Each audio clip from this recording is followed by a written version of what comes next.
안녕하세요, 여러분. 힐링 토크 회복의 정선입니다. 우리가 선뜻 만나는 사람에게 행복하세요라고 물었을 때 바로 네, 행복해요 라고 말하는 사람을 만나기가 드뭅니다. 한국이 유독 행복 지수가 낮다고 하죠. 근데 곰곰이 생각해보면 이 행복의 기준이 물질적인 소유에서 온다면 그것 때문에 행복하다라는 말이 많겠지만 사실상 우리가 행복하다라고 결론을 내릴 수 있는 데는 소유보다는 이 마음 깊은 곳에서 비롯되는 것이 아닐까 싶은데요. 오늘 모실 이분도요. 인간의 소유, 물질적인 기준, 그런 모든 것들을 떠나서 세상의 부귀영화보다 하나님의 뜻을 믿고 그분의 계획하심에 따라 또 한국에 오셔서 북한 주민의 영혼 구원에 앞장서고 계시는 훌륭한 분이십니다. 어떤 분이신지 회복 일단 화면으로 만나보시죠. 김일성의 10촌, 북한 강성산 전 총리의 사위, 최고 특권층 집안 출신 탈북자 강명도, 교수에서 신학생으로 그리고 북한 선교사로 몸이 10개라도 부족한 경민대학교 북한학 교수 강명도의 회복 스토리를 시작합니다. 한국 한 달 동안 여행 오라 그래가지고 여행 왔다가 그냥 눌러 앉았는 거예요. 제가 있을 때 반영하는 병강세. 많이 언짢으셨겠네. 그러니까 뭐 이런 나라가 다 있어. 폭탄 5개 있다고 발표한 다음에 그 다음날 새벽 3시에 잡혀가가지고 정신이 나가. 정부가 벌써 몇 번 바뀌고 20년이면 네. 비밀도 없던 것도 지금. 그러니 개인이 어떻게 싸운다고 해결될 게 아니에요. 이것도 또 못 나갈지 몰라. 이제 다 잘릴지도 몰라.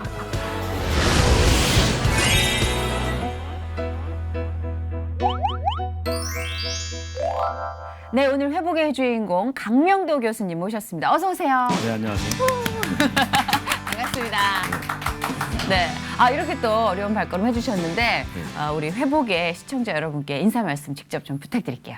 네, 안녕하십니까 시청자 여러분. 경민대학교 교수로 재직하고 있고 장로신학대학교 3학년 전도사인 강명도입니다. 반갑습니다. 반갑습니다. 굉장히 독특한 이력입니다. 교수님 그리고 학생이란 직분을 2개 다 겸용하고 계시고 그리고 또 방송도 굉장히 활발하게 출연하고 계시는 방송인이시잖아요.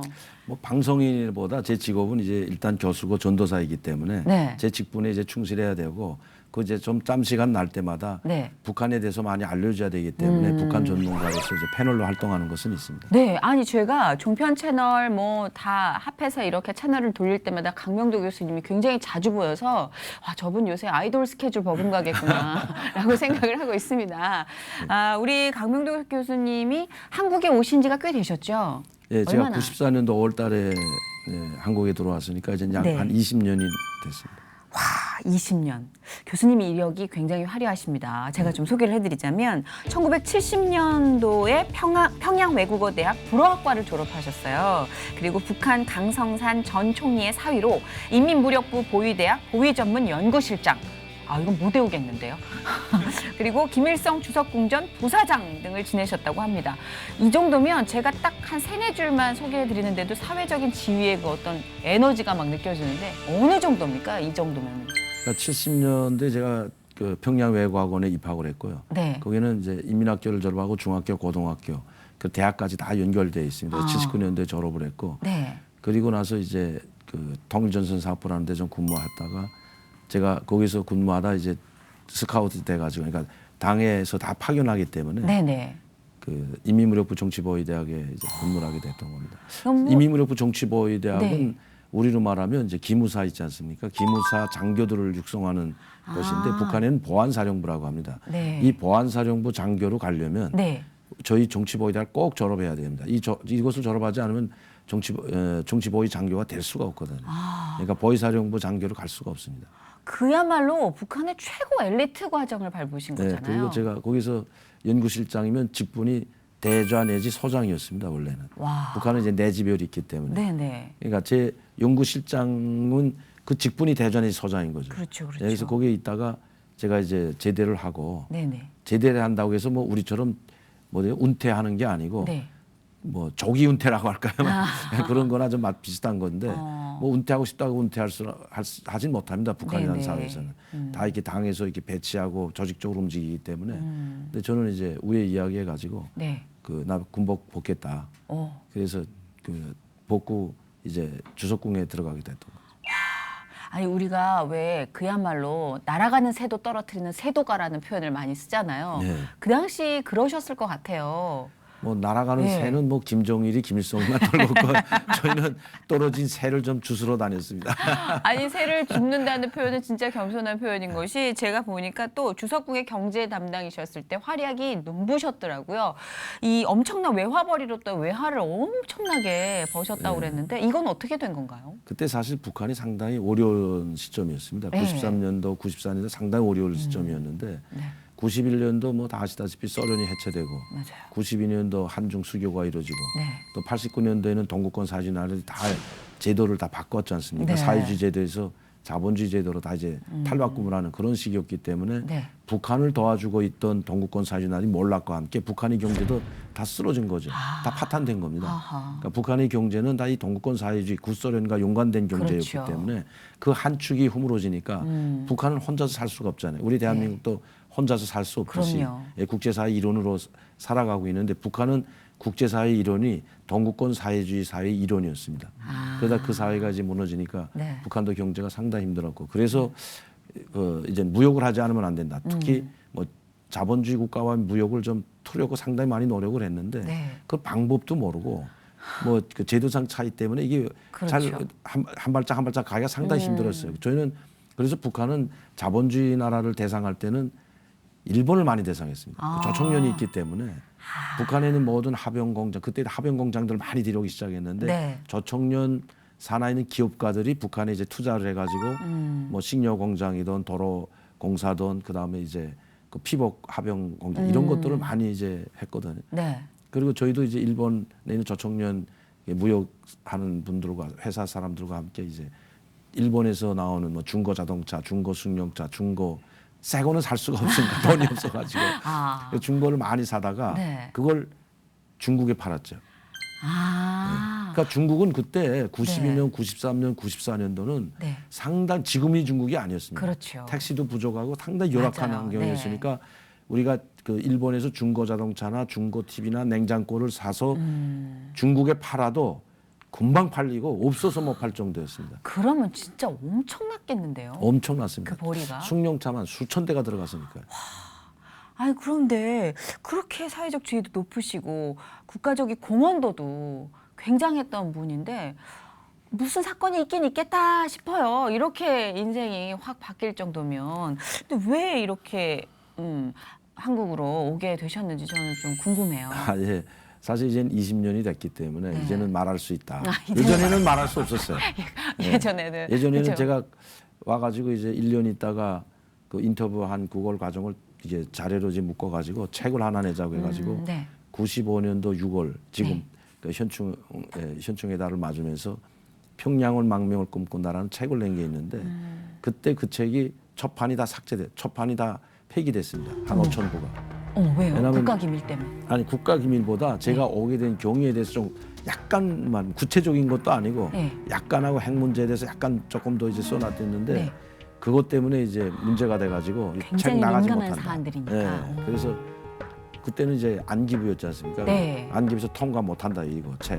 아, 그래가지고 저하고 이제 쇼비하고 또 중앙일보하고도 쇼비하다가 네. 끝내 안 돼가지고 그다 폐기하고 새로 했는 거죠. 아 진짜요? 네, 그때- 그 원본이 다시 재판되긴 했습니까? 그냥 원본 그렇게 재판 못했습니다. 진짜요? 지금 다시 책을 쓰고 있는데 이제는 말할 수 이제 뭐 그럼요. 20년이 지났기 이젠 때문에 말해야 됩니다. 네, 근데 궁금해서 미칠 것 같아요. 아니 사실 제가 주석궁에 있을 때 그 대표단 단장으로 저희 무역 일꾼 대표단 무역 대표단으로 네. 뭐 소규모지만 북한은 대표단으로 파견하지 개인이 뭐 공무원이 나와서 그냥 뭐 출장하는 건 없거든요. 하긴. 한 명 보내지도 않거든요. 그렇죠. 근데 상당히 그때는 민감한 시기였습니다. 뭐가 민감했냐면 이제는 다 잊혀지고 있지만은 1차 핵위기가 94년도 5월 달에 일어났거든요. 그래요? 1차 핵 문제가. 그리고 나서 94년도 그때가 상당히 상당히 민감한 시기이기 그렇네요. 때문에 예. 고위층 나가 있던 고위층들 대사까지도 다 소환해서 북한에 들어와 있을 때고 뭐 전쟁 북한에서 그때 처음으로 준전시 상태라는 걸 선포했을 때이기 때문에 어이구야. 예, 93년도 이제 한 6월 7월 달에 준전시 상태 선포하고 이러다 보니까 NPT에서 탈퇴하고 국제연자를 끼고 IAEA에서 탈퇴하고 이러다 보니까 예. 상당히 민감할 때입니다.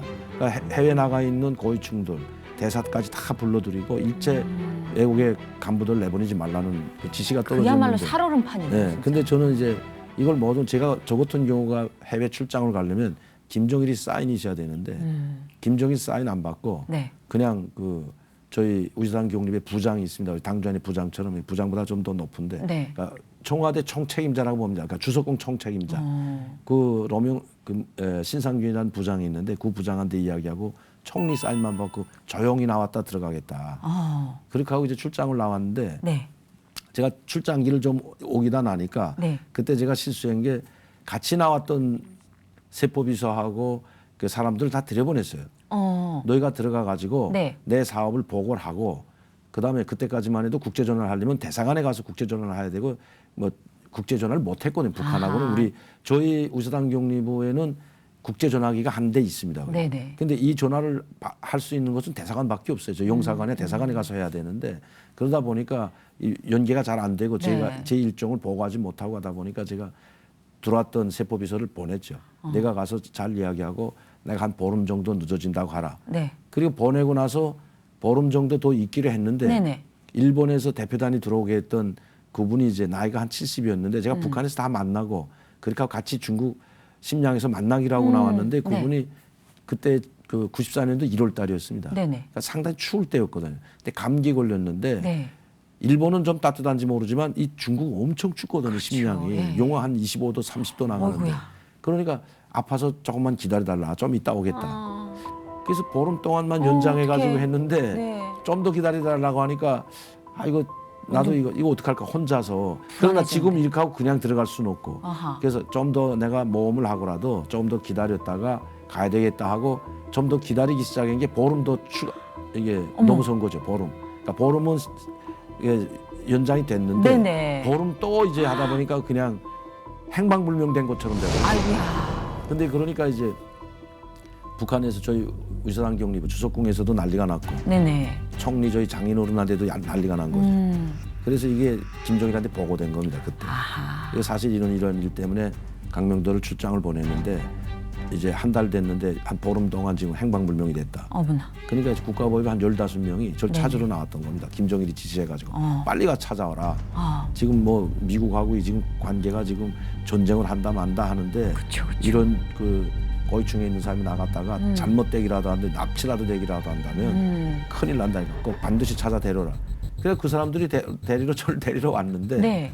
데리러 와가지고 저를 찾는 게 아니고 네. 심장 용사관에 그냥 죽치고 앉아서 관광만 하고 술만 먹고 다니고 그냥 계속 이러다가 이 사람들이 한 달 있다 들어갔어요. 저는 뭐 찾지도 않고 어머머. 들어가서 아무리 찾아도 못 찾는다 이랬죠. 어머머. 김정일한테 이렇게 보고 되니까 난리도 안 했죠 그때. 그 허술한 그러니까 의사 전달 체계가 고스란히 드러나는 저를 찾으러 순간이네요. 150명이 나왔습니다. 150명. 그때 그 150명이 찾지도 않고 계속 그렇게 한 관광하다. 15명이 나왔던 들어가고 아. 150명이 나올 때 김정일이가 만약의 경우 뭐 한국이라 제3국으로 망명할 거 싶으면 네. 죽여도 좋다는 그 임무를 줬다는 더 살벌해진 거네요. 그래서 제가 북경에 있다 나오는데 영사관에다 제가 전화 오니까 네. 오지 말라고. 여기 지금 150명 너 잡으러 나왔으니까 네가 이제 이 사람들한테 잡혀 들어가면 잡혀 들어가는 걸로 되니까 그렇죠. 이건 안 된다. 그러니까 이 사람들 들어간 다음에 들어가라. 이렇게 했는데 뭐 할 수 없잖아요. 그다음에 또 150명이 또 나오고 그러다 보니까 뭐 죽여도 좋다는 이런 지시까지 떨어져 있다는 말을 내가 우리 친구한테 들었거든요. 네. 국가보위부에서 나온 사람들 중에서. 그래서 거기서 결심한 거죠. 그냥 오래 생각하면 못합니다. 제가 한국으로 온다는 것보다 이제 떠나야 되겠다. 이걸 바치고는 뭐 동구권 사회주의 몰락 저희가 지켜봤고 루마니아 대통령 몰락하면서 니콜라 차세스크 운명을 저희가 다 지켜봤기 때문에 일반 사람들은 몰랐지만 저희는 다 그쵸. 다 보여줬거든요. 강연 때 간부들한테는 우리가 사상적으로 더 철저히 통제를 하지 못하면 루마니아 사태처럼 된다고 했거든요. 그래서 더 철저히 통제하고 더 봉쇄하고 했는데 네네. 희망이 없었어요 사실은. 그렇네요. 그래서 그럴 바치는 이미 다 끝났다. 그리고 그럴 바치는 난 미국으로 가겠다. 그래서 미국으로 갈 결심을 하고 제가 북한을 떠나기로 결심했던 거예요. 그러니까 이게 한 가지 이유가 아니라 여러 가지가 누적된 것들이 나중에 이제 폭발이 그렇죠. 된 네. 거네요. 네. 근데 야 그것도 정말 그런 운명으로 이끌려지는 것도 하나님 뜻이 아닌가.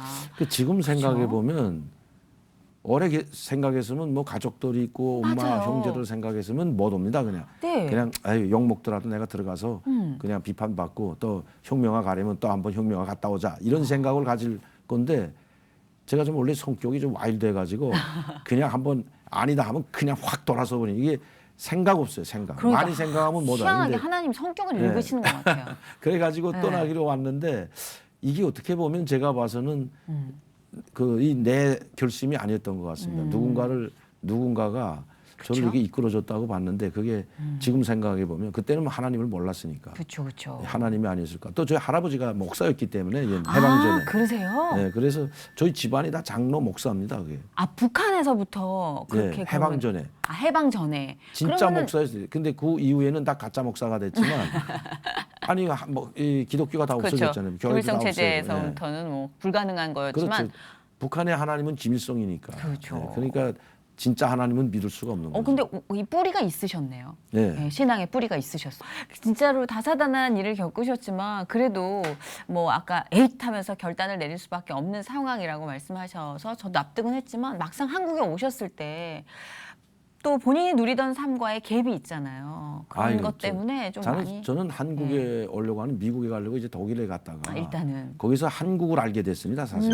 거기서 한국을 알게 되셨구나. 거기서 한국을 알게 된 게 한국 사람들은 한 번도 접촉해 본 적이 없었는데 네. 중국에 나왔을 때 어느 한 기업가가 1월 1일 그 중국은 이제 그 구정을 잘 세잖아요. 구정을 크게 하는데 음력 설 때 이제 연회를 차려줬는데 네. 그 연회장에 제 테이블에 주 조선 연변 자치주 간부들 많이 앉고 한 분 한 분 소개하는데 한국 기업가라고 소개해서 내가 내쫓았잖아요. 그렇게 당성이 높았다고 여기서 그 해. 그 당성이 94년도. 높다는 게 그 표현 맞는 그렇죠. 것 같아요. 예. 남조선하고나 밥 안 먹겠다 이거 해가지고 내가 나간다기니까 제가 총리사이고 대표단 단장으로 왔으니까 날 못 내보내고 네. 이분이 참 착해서 웃으면서 내가 이 자리 저쪽으로 가겠다고 하면서 자기가 그래서 가더라고요. 와. 야, 나 그게 그때- 첫 시작이었군요. 그때 첫 시작. 아주 남조선 감히 어디 남조선 아이가 내 앞에서 이런 생각을 가지고 얼마나 그럴 수 초연했나 있어요. 봐요. 이 사상 그 교육이라는 4개월 만에 게. 근데 내가 예. 탈출할 결심을 한 거 봐요. 희한하네. 그리고 나서. 진짜. 그리고 나서 한국에 대한 거는 전혀 몰랐어요. 한국에 대해서 안다는 것은 다 나쁜 쪽으로만 알고 제가 그렇겠죠. 보이부에 있고 주석궁에 있었지만은 한국에 대해서는 다 나쁜 쪽으로만 알고 있었습니다. 그렇게밖에 알 수 없는 거예요. 그때까지만 지금처럼 뭐 한류 드라마가 들어가고 한류 열풍이 들어가고 드라마 보고 뭐 아이돌 그 네네. 노래 가수 들어가고 다 들어간다면서요? 그거 보고 한 사람들이 상당히 많습니다. 젊은 사람들은. 그래요? 지금 최근에요. 왜 그러냐면 우리 드라마 보면 그거야말로 행복한 세상이거든요. 그 예. 드라마 안에서는.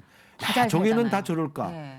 야, 저게 한번 살아보고 싶다. 이래서 젊은 사람들이 탈출한 사람들이 상당히 많아요. 예. 오. 그런데 제가 있을 때까지만 해도 그런 드라마는 본 적이 없고요.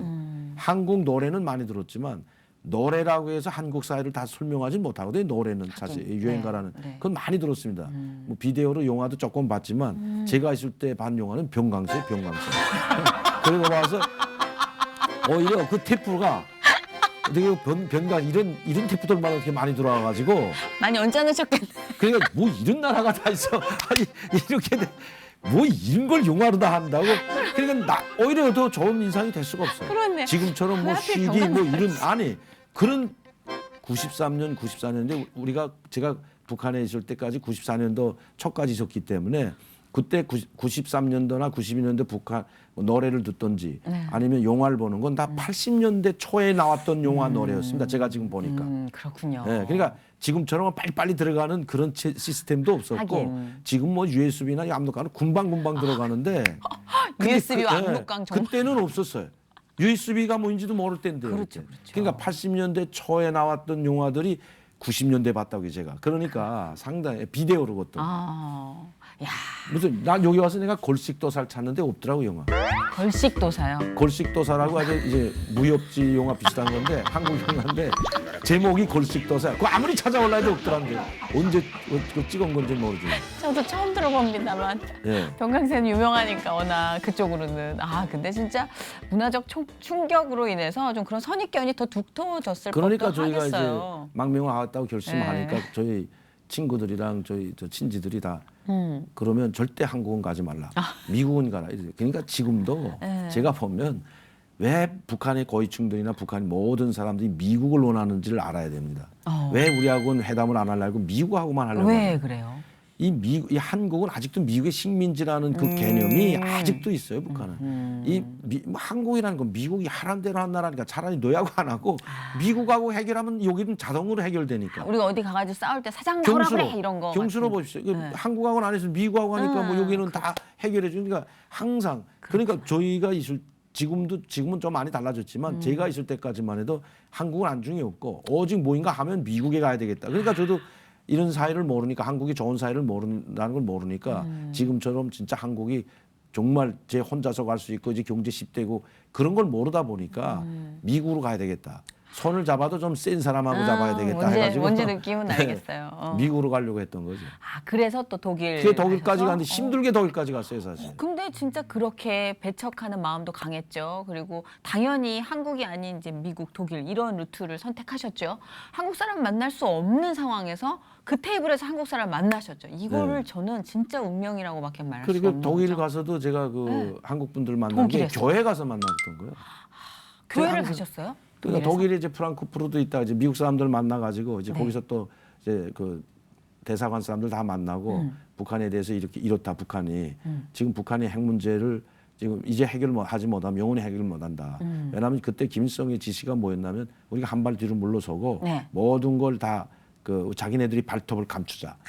그리고 모든 걸 미국이 요구하는 대로 수용을 다 하자. 1차 후퇴를 하자. 그리고 이 난관을 극복하고 우리가 핵무기 10개에서 20개 정도 만들 때까지는 일체 다 중지하는 걸로 하자. 그래서 뒤에서 만들었던 거니까 그걸 다 이야기해 줬죠. 지금 해결 못하면 영원히 해결 못한다. 지금은 거짓말이다. 이게 다 앞으로 이제 두고 보면 알겠지만 지금 해결해야 된다. 그걸 지금 나중에 다 북한은 말씀해 주신 거예요. 그때 그때 그 당시. 93년도 그때 4년도 3월달 독일에 가가지고 미국 대사관에서 이제 특사 대통령 클린턴 대통령이 보낸 특사 만났거든요. 이제 국무부에서 보낸 특사를 네네. 만나가지고 이 이야기를 쭉 하고 제게 자료 있던 거 다 주면서 예. 지금 해결하라. 지금 해결하면 좋기다. 왜 북한은 연유 한 방울도 없고 전면전도 안 일어나고 전면전 일어날 수 있는 그 조건이 하나도 없다. 지금 아무 다 쓰러졌다 지금. 그러니까 지금 영변 핵단지를 너희들 당신들이 이야기했던 폭격하든지 아니면 뭐 회담을 강하게 가면 할 수밖에 없다. 모든 걸 다 할 거다. 그런데 그렇게 한다고 했거든요. 그런데 안 하더라고요.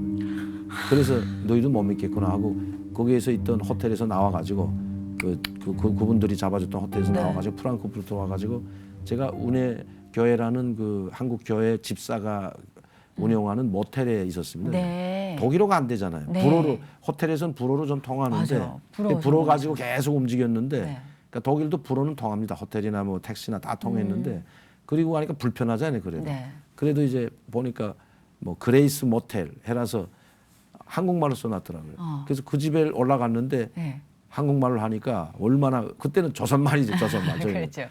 조선말을 하니까 얼마나 반갑던지. 그래서 거기에 이제 요장을 풀고 거기에서 이제 어떻게 할 것인지 대책을 내가 혼자 이제 구상을 하고 있었는데 네. 예, 그러다가 그분들이 자기네 교회 제가 이제 저는 북한 사람인 줄 몰랐어요. 그 사람. 조선족인 줄 알았어요. 어허. 북한 말씨가 조선족하고 비슷하거든요. 아, 예. 예, 그러니까 조선족인 줄 알고 제가 조선족이라고 했더니 출장 왔다고 했더니 자기네 교회 한번 놀러 가자 해서 그때 가서 교회 보고 거기서 제가 이제 한국 분들이 상당히 착하고 다 아주 점잖고 아주 네네. 예, 지적이고 그래서 제가 내가 생각했던 한국 사람 저희는 외국에 나와 있는 한국 사람은 다 네. 국가안전기획부 안기부 다 요원들로 이제 교육을 받았기 때문에 일체 접촉하지 말라 그래가지고 요원이었군요. 한국에 나오는 외국에 나오는 한국 분들은 다 요원인 줄 알았어요.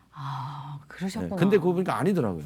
그렇죠. 그냥 네. 평범하신 분들. 그리고 3일 동안 먹고 자고 교회에서 사랑의 불꽃이라는 이제 뭐 있습니다. 이거 수련회 하는 거. 네. 이게 성령 충만하는 그런 과정인데 거기 제가 어떻게 참여하게 됐어요. 그러다 거기서 아주 간중까지 한 거 아닙니까 제가. 너무 충격을 받아가지고. 어머나. 아니 뭐 진짜 간중이라고 막 한 게 아니고. 급격하게 바뀌네요. 그래서 내가 사람이. 사실 나는 조선족 아니다. 네. 하나님 막 거기서 막 울고 거기에 정신이 나갔죠. 3일 정신이 나가는 바람에 네. 제 정신이 아니니까 내가 누구란 걸 밝혔지. 이거 제 정신을 밝히겠습니까? 항상 여기 나와서 조심할 때. 제가 강명도고 제가 어떻게 여기 오게 된 건 사실은 내가 누구였다는 걸 밝혀낸 거죠. 거기 이제 말 끝나는 무렵에 자기 네. 말 다 하라 그래서 나도 조선족 뭐 누구도 나와서 한마디 하라기는 바람에 정신이 나가가지고 내가 내 본명을 밝히고 말하는 그런 바람에 제가 한국으로 오게 된 겁니다. 그러니까 한국 정부에서 내가 여기 와 있다는 거 알고 네. 저를 데리러 간 거죠. 야, 정부에서 이제 파견해가지고 진짜 당신 요거 기가 조건 몽땅 막히네요. 수행할 테니까 한국으로 가자. 여기 있으면 위험하다. 그리고 요거대로 다 해주겠다. 그래서 저는 한국 한 달 동안 여행 오라 그래가지고 여행 왔다가 그냥 눌러 앉은 겁니다. 원래는 여행이다 생각하고 오셨는데 여행이다 생각하고 한국 가보고 내가 그랬거든. 한국은 이거 아주 한국 하면 그때까지는 새까만 나라로 생각했거든. 암흑 세계. 암흑. 진짜요? 전혀 모르니까. 한국 하면 그냥 나쁜 것만. 그냥 남산 지하실에 사람 귀신처럼 잡아다가 귀신 몰래 잡아다가 네. 죽여버리고 그냥 그 하수도를 통해 가지고 소위 바다로 쭉 떠는 이런 장치가 돼 있는 걸로 북한에서 항상 들었기 때문에 그래요? 이런 아주 미지의 세계, 암흑의 세계로 알고 있었는데 그냥 그때도 한국 분들을 만나서 그렇지 않다는 걸 조금 알았지만 그래도 잘 모르잖아요. 하긴. 그러니까 이제 저를 데리러 온 사람들이 네네.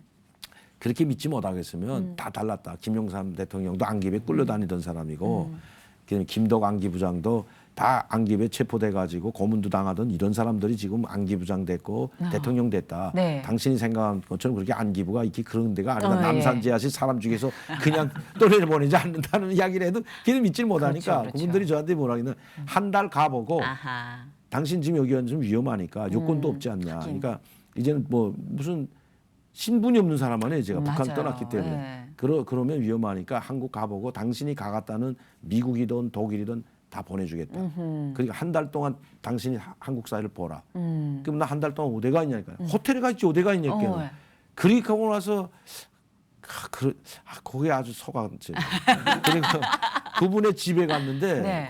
그 이제 그 영사관에 있는 프랑크푸르트 영사관에 있는 그분 집에 갔는데 거기서 내가 깜짝 놀랐어요. 왜? 아이 둘이 있고 부인이 참 착하더라고요. 그다음에 이분도 안경 끼고 키도 한 1m 한 73 정도 되는데 네. 국민학교 선생처럼 생겼어요. 네. 말도 유순하게 하고 안기부 직원이나 이렇게 과장 같은 그런 기분이 하나도 아니었어요. 그래서 내가 이런 분이 말이라면 내가 믿겠다. 그리고 이제 그분하고 같이 오게 된 거죠.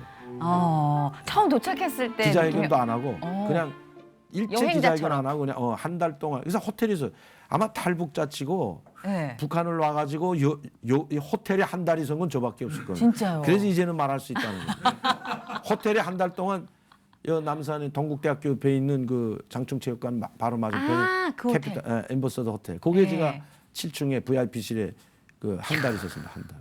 많이 놀라셨겠어요. 한국에 오셨을 때. 한국에 와서 딱 새까만 내리니까 나라였는데. 내리니까 네. 사실 저는 뭐 서울도 잘 뭐 몰랐고 뭐 서울이 뭐 이렇게 깨끗하다 이런지 모르는데 역시 좀 지저분하더라고요. 네. 평양보다는 94년도에는 지금의 서울하고 다릅니다. 맞아요. 물도 시꺼멓고 맞아요, 지금도 맞아요. 정제도 안 되고 누랬어요 물도. 냄새 나고 막 하수도 냄새 나고. 그렇죠. 그 왜냐하면 김포공항에서 내려가지고 쭉 따라서 이제 올림픽대로 따라서 이쪽으로 오다 보니까 복잡하고 지저분한 거막 야 역시 우리 북한에서 말하던 대로 뭐 별로 한심하구나 이렇게만 생각됐던 거예요. 네네네. 북한은 평양이라는 물론 평양만 전 평양에서만 살았기 때문에 뭐 네. 지방도 많이 다녔지만 이 평양하고 서울 대비하면 비교가 안 되죠. 어허. 평양은 규모도 갖출 뿐만 아니라 이거는 국가가 그냥 아파트를 맘대로 허물고 다 국가 소유이기 때문에 아파트든 땅이든 국가의 소유이기 때문에 네. 덜어내라면 거기에 집이 있던 단층집이든 개인집이든 다 헐어버리고 쭉 덜어내고 그러다 진짜요? 보니까 규모 있게 잘 정리정돈이 잘 됐습니다. 평양. 대외적으로 또 깨끗하죠. 보여줘야 되니까. 그러니까 북한에 평양에 갔다 온 사람들은 다 환장하는 거예요. 야 이렇게 깨끗하냐? 이렇게 굶어 죽는 나라가 어떻게 수도를 이렇게 깨끗하게 꾸려내? 다 환장하는 겁니다. 사실은. 그게 완전히 다 처음에 다 이제 그래요. 안 하거든요. 근데 이 서울이라는 경우는 지금 20년 전 서울 지금하고는 뭐 게임도 안 되지 사실 그때는 또. 그랬구나. 지금은 많이 빌딩도 더 많이 서고 이제 또 좋아졌죠. 깨끗해지고 네. 한강도 깨끗해지겠지만 제가 봤을 때는 뭐 별로 내가 생각했던 거나 같구나 이렇게 생각밖에 안 했거든요. 이것도 물론- 저희하고 생각이 다른 거예요. 물론 진짜. 승용차는 많이 다니 그때도 승용차는 많이 올림픽 도로가 그때도 맸어요 사실 많고 막 꽉꽉 메고 하지만 저는 그 승용차가 한국에서 생산되는 걸 모르잖아요 다. 네. 현대하면 뭐 한국말로 현대라고 쓰는 것도 아니고 그냥 있지 뭐 이러면 다 네. 외국에 찬 줄 알았지. 그랬구나. 그러니까 이 한국의 경제 상황을 잘 모르고 하다 보니까 아 이게 서울이다 하고 내가 항상 그 암흑의 소굴이라고만 배웠던 모략의 소굴이라고 했던 이 서울이 바로 서울이로구나. 그 밤에 뭐 한잠도 못 잤죠. 이 어떻게 이거 여기서 이거 과연 내가 살아갈까? 한 달 동안 지켜보다 빨리 가야 되겠다. 네. 이 생각밖에 안 했던 거죠. 근데 어쩌다가 한 달 후에 이렇게 이제 정착하게 되셨는지. 이미 비행기에서부터 내릴 때부터 이젠 내 마음대로 안 되겠구나 하는 걸 알았습니다. 네. 그때 벌써 저를 데려와서 유순하던 사람들은 싹 없어지고 험상궂게 생긴 사람들 한 15명 나와가지고 모셔라! 뭐 하면서 무슨 이게 무슨 그 땅 뭐라 할까 이거 차도 아주 좀 지금 말하면 조직폭력배 비슷하게 움직이더라고요 그 사람들이. 그때 좀 경직돼 있었죠. 완전히 분위기가. 경직되고 야 이분 모셔 뭐 이러면서 아주 야막 저도 모르게 막 끌려가듯이 부드러웠던 해가지고 사람들이 어디 가고. 다 없어지고 새로운 사람들이 나와가지고 인계인수를 딱 하고 그 사람들은 한 번도 보지 못했어요. 그 이후에는. 세상에. 그러니까 인상 좋은 분들로만 이렇게 또 꾸몄었나 보다. 파트가 다르니까. 근데 제가 여기 내려서 대공수사 파트가 저를 접수했고 저를 인계받은 대공수사 파트면 다 이게 강력계처럼 다 우직한 사람들 많아요 거기도. 그렇구나. 예, 유단자들도 많고. 억지로는 또 안 되는 거잖아요. 또 성격이 강단이 있으신 분이신데. 그때만 해도 뭐 예. 지금은 하나님 만나고 나서 성격이 다 죽은 겁니다. 그때는 그때는 성격이 뭐 성격 정도가 아니었어요. 예. 그러니까. 안기부하고도 그래서 마찰이 많이 생긴 거. 그래서 정말 의지로 그냥 난 여기서 못 살겠다 하시면 나갈 수도 있는 상황인데. 안 보내. 그때 이거 내 마음대로 가긴 콧집이 굴렀구나. 그때 벌써 알았다는데. 그리고 호텔에 가서 한 달 동안 생활하면서 그때 그 사람들이 이제 같이 한 달 동안 생활하다 보면 다른 이야기도 하고 뭐 처음에는 네. 새벽 2시, 3시까지 잠도 못 잤습니다. 왜냐하면 제가 지금 북한 고위층에 있다 보고 각계방면을 많은 사람들을 상대했기 때문에 네네. 많은 비밀을 알고 있으니까 이제 그거에 대해서 특히 핵 문제에 대해 민감한 사안이었기 네네네. 때문에 거기에 대해서 그냥 새벽 2시까지 뭘 조사는 무슨 당신 언제부터 어떻게 이런 조사가 아니야. 북한에 대한 정보. 완전히 그 정보에 그냥 아주 그렇죠. 그 정보 때문에 그럴 시기였죠 또. 2시, 3시까지도 못 자고 자기네 미안하다고 하면서 그냥 구판 문제부터 질문하겠다는 그 정보에 대한 거. 받쳐야 되니까 위에 그 네. 결과를. 그래가지고 그분들도. 그걸 그냥 며칠 동안을 그냥 아주 꼬박 밤 새워가면서 아이고. 했지. 무슨 당신 어디서 언제 태어났고 뭐 조사한 이런 건 하나도 물어본 적이 없어요 저는. 개인사는 궁금하지 개인 않고. 거는 전혀 물어본 적이 없다고. 오직 정보. 이미 제 개인 정보는 여기 다 고반이 있습니다. 이게. 보니까 왜 우리 형님이 여기 왔던 사람이기 때문에 한국에 3번이나 왔다 갔기 때문에 대표단으로.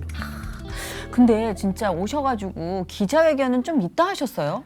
저는 그래서 이제 한 달 있다가 안가로 옮기면서 네. 호텔에 있다가 위험하다 이제 안가로 옮겨야 된다 해서 안가로 옮기면서 그 이제 한국에 정착해야 된다. 이걸 그분들이 이야기해 줬거든요. 그때 요구 조건 이제 끝났잖아요. 한 달을. 네. 그때 요구 조건을 다 이야기. 그때 북한에서 독일에서 올 때 요구 조건하고 자기네가 이렇게 알고 있다.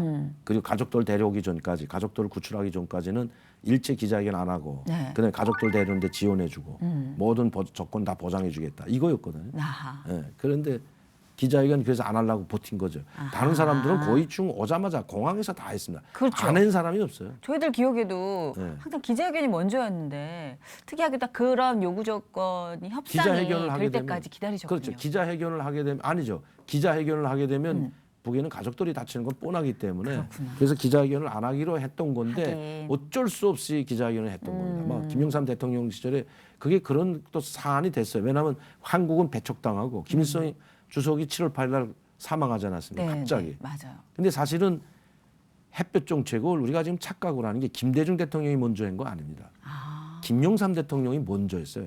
햇볕 정책이라는 말도 안 했었다 뿐이지 아하. 북한과 개방해서 북한과 교류 협력을 하고 같이 협력 관계로 가야 되겠다는 걸 먼저 하고 지원을 해줘야 되겠다는 걸 먼저 해가지고 그래요? 7월 12일 날 정상회담 하기로 돼 있었거든요. 네네. 그래서 6월 달부터 다 준비를 해가지고 그때 6월인가 6월 달일 겁니다 아마 정상회담 하기 전에 네. 북한에 쌀 30만 ton 먼저 지원해줬죠. 처음입니다 한국이 생겨서 아. 이렇게 많은 식량을 지원해준 게. 그래요. 예. 사실 뭐 한국 남북 간이 생겨서 지원을 받은 건 한국이 먼저 지원을 받았고요.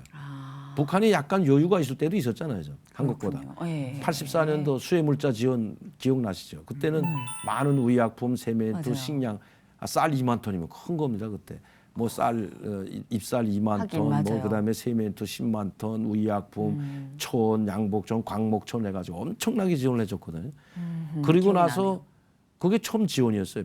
한국이 먼저 지원하기 전에 김일성 주석이 살아있을 때 84년 수해물자, 우리 한강이 봄남아 있을 때 수해 났을 맞아요, 때 맞아요. 수해물자를 먼저 지원해줬거든요. 기억이 나네요. 남북관계에 좀 틀려고. 맞아요. 그래서 남북관계 그때 85년도에 84년도 수해물자 지원받고 나서 85년도에 전두환 대통령 때 이산가족 상봉을 한 거 아닙니까? 그때 저희 형님이 여기 오셨거든. 그랬구나. 대표단으로. 이게 막 계보가 그려지는데요. 네, 그 워커힐 호텔에서 했거든요. 북한은 평양 고려호텔에서 하고. 아. 그렇죠. 그렇게 돼서 가다 이제 다 뭐 또 뭐 결렬되고 경색되고 남북 관계는 항상 좋아졌다 나빠졌다 맞아요, 좋아졌다 맞아요. 반복을 네. 하는데 그래서 94년도에 제가 온 다음에 이제 북한이 상당히 어려울 때니까 네. 김일성 주석이 사망하기 전에 그래도 우리 민족 한 핏줄은 하나라고 네. 한번 한국의 지원을 좀 받자. 그렇게 된 거예요. 그래서 이제 그때 김영삼 대통령이 했는데 김일성 주석이 사망하지 않았으면 네. 한반도는 획기적으로 변화가 일어났을 겁니다. 근데 갑자기 사망을 갑자기 했죠. 사망한 거죠. 그러니까 그렇게 죽을 줄 몰랐는데 저도 제가 떠날 때가 건강을 했거든요. 그래요. 오히려 저희 신상균 부장, 주석궁 부장을 걱정할 정도로 너 건강 안 좋으니까 휴양도 보내주고 한 달 동안 자기 별장에 휴양도 보내주고 이랬거든요. 진짜. 그런데 자기가 먼저 죽더라고요. 그러니까 7월 8일 날 kup사하다 보니까 남북 관계가 경색된 거죠. 그렇구나. 그때 우리가 조선이라도 보냈으면 정상회담 하기로 했댔으면 뭐 유감 표명이라도 했으면 모르는데 계엄령은 아닌 군사 경계령을 내렸잖아요. 왜? 어떤 최고 수뇌부가 최고 지도자가 죽었으면 어떤 사태가 맞아요. 돌발적인 사태 모르지만 우리는 그렇게밖에 할 수 없는데 북한은 상갓집에 난데고 불질러온 걸로 착각을 한 겁니다. 김정일이가.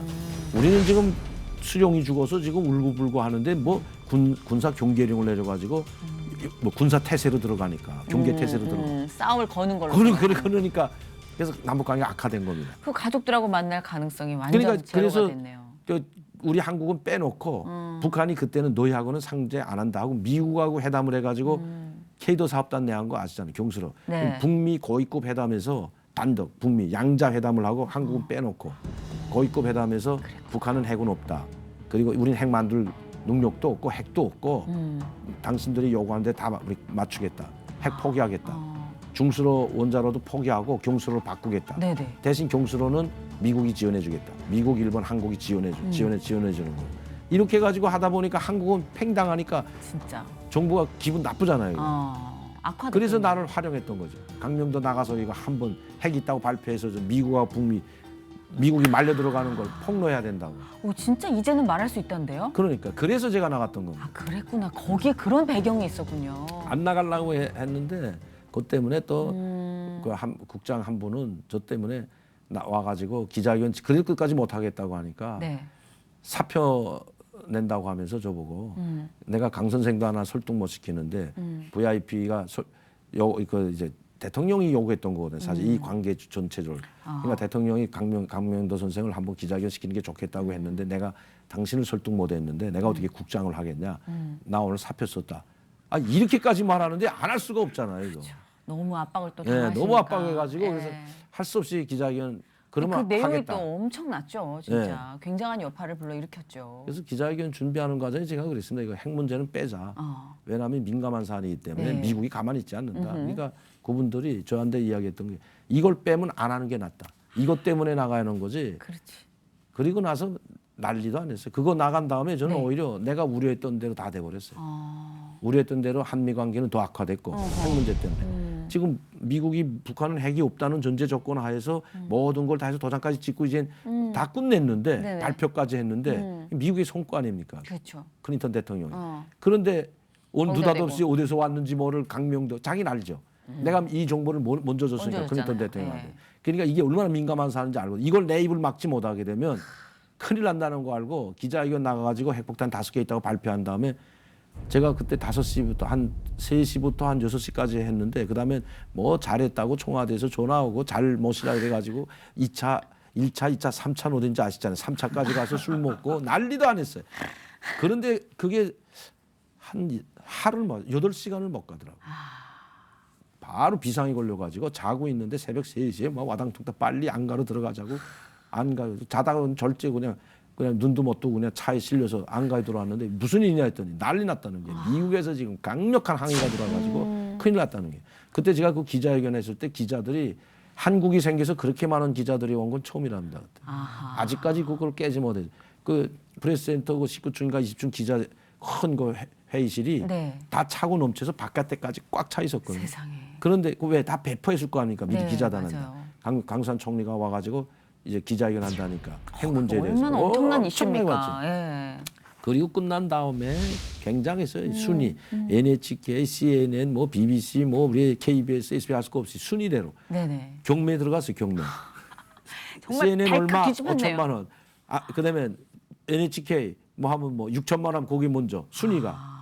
그다음에 이거 빨리 이제 후속 조치 뭐인가 기자회견 핵폭탄이 어떻게 됐고 오늘 왜 이렇게 5개를 만들게 됐고 5개는 어디에 보관돼 있고 이 원료는 어디서 났고 네. 그걸 어디서 알았고 이걸 다 이제 계속 기자회견들 계속 후속으로 나가려고 해서 뚝 밝혀야 될 거 아니에요. 네네. 내가 어디서 들었는지 이것만 밝혔기 때문에 그 후에 이제 북한의 핵 문제 어디까지 왔는지 이 그렇죠. 상당히 궁금하잖아요. 그게 중요하죠. 플루토늄은 어디서 나서 5개를 했는지 이게 중요하기 때문에 네. 그건 이제 앞으로 기자 인터뷰에서 그러니까 돈을 그냥 왕창 거는 거죠 사람 그때. 그러면서 그 안기부 직원 그분이 그 명단 가지고 와서 거짓말 아니고 야 강 선생 이제 돈 10억 걱정 안 해. 가족들 데려오는데 한 10억 정도 필요하다고 했거든. 그랬군요. 걱정 안 해도 된다 이제. 아이고 이제 끝났다 이제. 그러더니 진짜 끝났어요. 그 다음 날 새벽 3시에 잡혀가 가지고 안가에 들어가 가지고 내가 나올 동안 기자 단 얼굴 한 번도 못 보고 나왔어요. 세상에. 그래서 내 말했던 거 아니에요. 미국이 역시 세군 세구나. 꼼짝도 못 하더라. 그리고 나서 몇 년 있더니 IMF 또 오더라고요.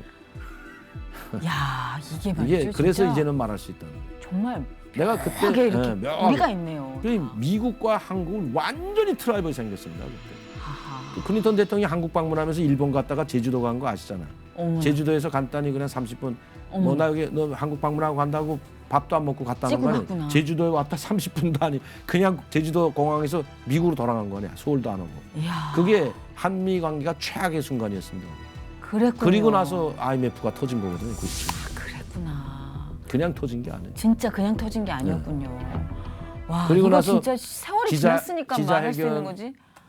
안 하면 사표 낸다는 국장은 기자회견하고서 사표 냈고 안 했으면 사표도 안 내고 좋은데 그렇죠. 그냥 누구 하나 책임져야 되고 그때 내 기억으로는 이영덕 국무총리일 겁니다. 이영덕 국무총리가 다음 날 나와서 사과 성명 낸 거예요. 우리가 시킨 게 아니다. 몰랐다 우리도. 어머머머. 저희가 다 시켜놓고 모른다 이거. 이게 정부 하나가 대통령으로 누가 되는가에 따라서 나라의 운명이 왔다 갔다 하기 때문에 그러네요. 대통령은 정말 신중히 뽑아야 돼요. 그 개인이 어떻게 싸운다고 해결될 게 아니네요. 이것도 또 못 나갈지 몰라. 이제 다 잘릴지도 몰라. 근데 이 아니, 말을, 이제는 말할 수 있다 아니, 이 아니에요? 말을 20년이니까. 채널 A에서 내가 한번 했어요. 간단히. 그러니까요. 예. 네. 그건 진짜 그야말로 우리가 지나온 이미 어떤 다 흔적이니까. 정부가 벌써 몇 번 바뀌고 20년이면 예. 비밀도 없던 것도 지금 그러니까요. 아니 정상회담 한 것도 비망록도 공개하는데 무슨 나 같은 스토리가 무슨 그러니까. 그거야. 아, 근데 너무 큰 사건이어서. 네. 와, 근데 진짜 그러니까 제가 스트레스 받으니까 자살까지 하려고 했다. 옆에 자동 소총 딱 들고 여기가 바로 남사구야실이구나. 국가안보 그 끝은 어딘가. 그냥 애기가 계속 생겨. 에라 모르겠다. 근데 그 아이 때문에 내가 변화됐던 지금까지 걸어왔던 인생은 하나님께 맡겨버리고 하나님의 삶을 살아야 된다. 예수님의 삶을 살아. 이제는 더 이상 불쌍한 북한 동포들을 버리지 마옵소서.